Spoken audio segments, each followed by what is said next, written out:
Thanks for joining us Behind the Frontline, a podcast providing timeless solutions to everyday workforce and workplace challenges. Frontline Training Solutions is an express employment professionals company, strategically placed between the workplace and the workforce with professionals standing by, ready to combat your unique challenges. Learn more about what we do at frontlineon.com. Thanks for tuning in to this special segment of Behind the Frontline, where we went to Denver, Colorado to the Express Employment Professionals International Leadership Conference, and we sat down with some of the top staffing leaders around the country and asked them questions about what challenges they are seeing in the workplace and the workforce, and their thoughts about how companies can become and stay employers of choice. Like anything you hear and want to know more, contact us at frontlineon.com or reach out to your local Express Employment Professionals near you. So now we're sitting here with Phil Powell, who is the managing partner for Indianapolis South and Columbus, Indiana Express Employment Professionals offices. Thanks for being here. Yeah, happy to be here. We're also sitting here with Christina Nolfo Barile, who is the franchisee for Parsippany, New Jersey. Yes. Yeah. Hi. Thanks for joining us. And of course, it's David, Rob, and myself. Hello, everyone. We're going to ask a few questions. And the first one is, with the companies in your area, what are you seeing as the biggest challenges within the workplace and the workforce? There is still a shortage of talent. That's right. It's unbelievable because there has been a loosening in the market. And so people are like, oh yeah, but unemployment numbers are getting better, but there is still a shortage of talent. It is still primarily revolving around semi-skilled and skilled labor positions, but companies are dying for those positions. The other thing we've been talking and seeing lately is that companies had to hold on to their employees for so long because there wasn't a lot of availability of talent. And so many companies held on to people they should not have held on to. And so we're seeing a lot of companies still not make that change when they should or could, because the market has loosened a little bit, but they're not replacing people that they could or should. And they're paying the price for that. They're paying employees that aren't as productive as they could be. And their costs are high, but they're not getting the return on their investment. We're seeing that a lot. That's really good. Yeah. What do you think? So I'm in New Jersey, and I'm actually a partner in 5 Express franchises across northern New Jersey. And the biggest thing that we're seeing is really the professional work skills. So it's similar to what you're saying, holding on to people too long. But it's just, if someone can show up for 40 hours a week, even 35 consistently, that's what the best thing is. So we've been doing more reference checks than ever to hone in on those non-technical skills, if that makes sense. So that's what the biggest challenge has been, is really trying to figure out those soft skills and those professional skills, regardless of whatever skill set it may be. That's so good. Yeah, that's true. For us, just echoing what you guys are saying in the Grand Rapids market, we're definitely seeing that talent market loosening a little bit. If you look at our application numbers, our interviews that we're doing, those are all up. But like you were saying, Phil, and the quality of the candidate, or just the finding someone who's matching for the right skill set, that's where we're still struggling, right? Yeah. And I think. Well, go So ahead. are we seeing companies, though, that because there's a loosening in the market, but there's not the quality there that they're seeing, are they slow on taking what they could take or should take, or are they right to be super picky and hold out for what they might need? Is that good or is that bad? Is that helping them or is that hurting them? Yeah, it's a delicate balance that you walk, right? Because, companies do have the pleasure right now they can be a little more selective, right? And you can put candidates through a little bit more screening, which is probably good. But we got companies who are a little maybe loose in their hiring practices the last couple of years, so they're getting a little more selective. But at the same time, if you drag out that hiring process too long, you're going to miss out on qualified talent because they can go somewhere else and get a job quicker. So you got to have a happy medium there where you're still screening for the right skills, but you have a really good candidate-centric process. Yeah. Oh, that's good. So, speaking of those challenges and speaking of some of the solutions that you just offered, what are some other creative or interesting solutions that you have seen or maybe you have offered to help combat some of these challenges? We're talking a lot with companies in our market about what they're doing to bring up talent internally. It's amazing when companies are trying to survive. Let's just take from 2020 until now. And that feels like it was yesterday, but it's a long time ago. And when they're just trying to do whatever it takes to get through tomorrow, they hadn't focused a lot on taking a person and developing them or developing talent and training up through their own organization. And then as the market starts to loosen, if they're starting to lose people to other companies, we're talking to a lot of companies right now. What are you doing to develop and train the talent that you need within your own company, within your own market? We're also partnering and talking to a lot of the schools and our training academies or our career training facilities. Hey, what are you doing to help high schoolers realize that after high school, they can come in and get trained and go into an apprenticeship of sorts and do something that's semi-skilled, and encouraging companies to partner with those organizations, those schools, and those training facilities, because that might be the best way, but they also have to be open to that type of talent. They have to be open to hiring someone that's just out of school, Yeah. 18 years old, with a little bit of training. Yeah. That's good. What do you think? It's very similar. So I don't really have much more to elaborate. Yeah. Yeah. That's I think great. for us, one thing we're telling companies a lot is you have to start creating the talent and the workforce that you want. You're not going to be able to hire someone with 100% of the skills. Maybe you can get someone with some good work ethic, some good professional skills, like you were mentioning, Christina. Hopefully you can have that foundation. But if you do, you've got to have the internal resources to train and develop that person into the employee that you need, because you're probably not going to be able to find that exact skill set in the workforce. We're definitely seeing a resurgence, Phil, in apprenticeship programs. Like that has become a hot topic again. We're seeing a lot more employers start to invest in that, which is a great solution. Yeah, and that's a big solution that's outside company specific. I mean, that's your community, that's your local school districts, that's getting involved with your chambers and your economic development commissions and making, I mean, that's a huge, big project.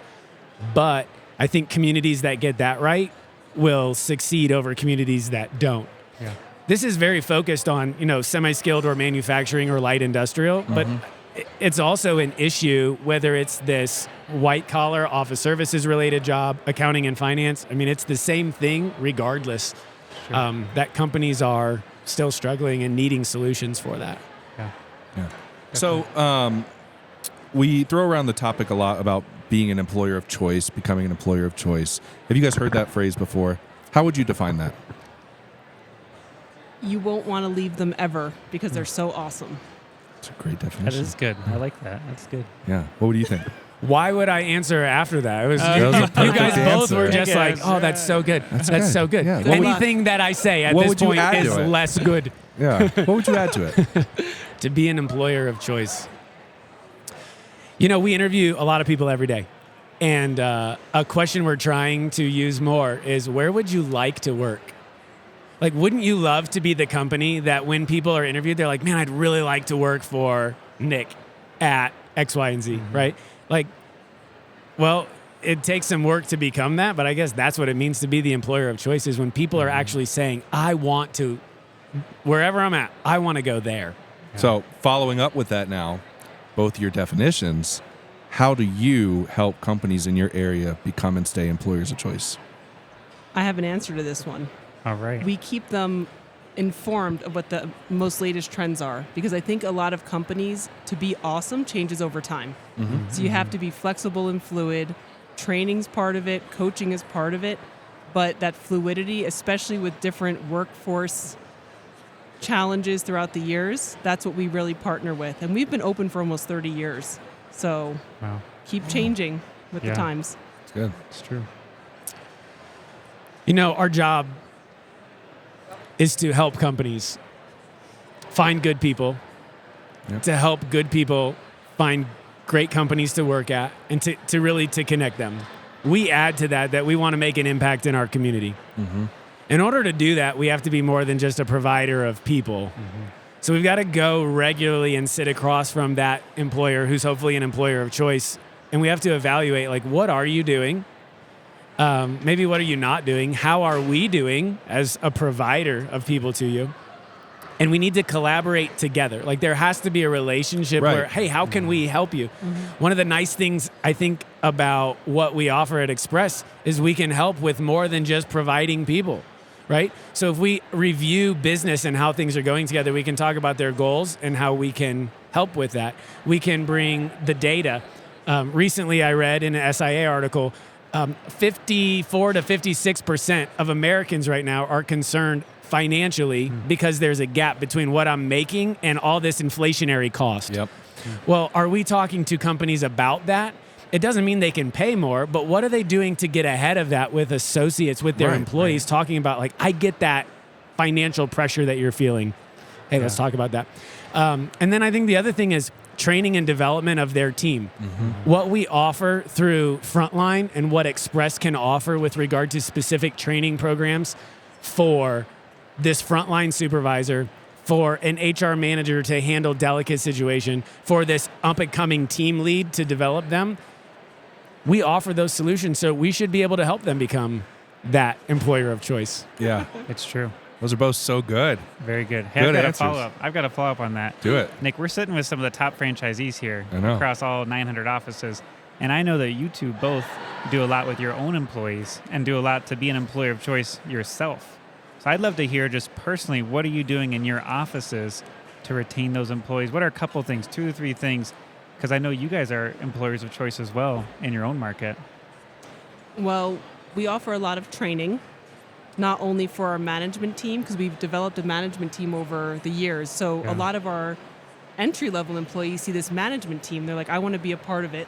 So we have our management team has special teachers that come in. We have leadership retreat every year that's off-site for a few days. So that's one way that we incentivize and really make our team think, wow, I'm part of something bigger.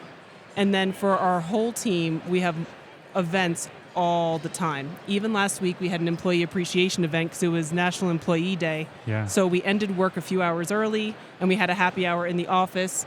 And we did all different things. Some offices played Jenga, video games, just chill out, but not going to a bar. Just, we're here. Right. Let's just pause. So we try to keep it so that we can actually know each other on a different level. That's great. And it's just big and small events. Yeah. Building Yeah. community, right? Within Exactly. the office. Yeah. That's fantastic. Thank you. Yeah. Mike and I, who own our offices together, we read a book a number of years ago called Culture Wins. And it's by, I think, William Vanderbloemen. And Yeah. he talks about culture. And he defines culture as your own kind of crazy. And what he means by that is each of your offices have like this crazy what you are and who you are and this identity. And it's your identity when you're at your best. What does that actually look like? For us, we're serving people. We're putting people's needs before ourselves. We're doing it with professionalism. We're very consultative in nature, but we're also going to be very fast-paced. Yeah. We're going to do everything with a sense of urgency. And so, like, we have this well-defined what our kind of crazy is. When we hire right, then people should naturally enjoy their work and doing crazy life and work alongside of us because they are hopefully wired for that kind of work. Yeah. And so then work, if I'm naturally gifted in some things and then I have to use that every day, work feels a whole lot less like work. It just feels like something I get to do as part of my life, and I'm naturally good at this.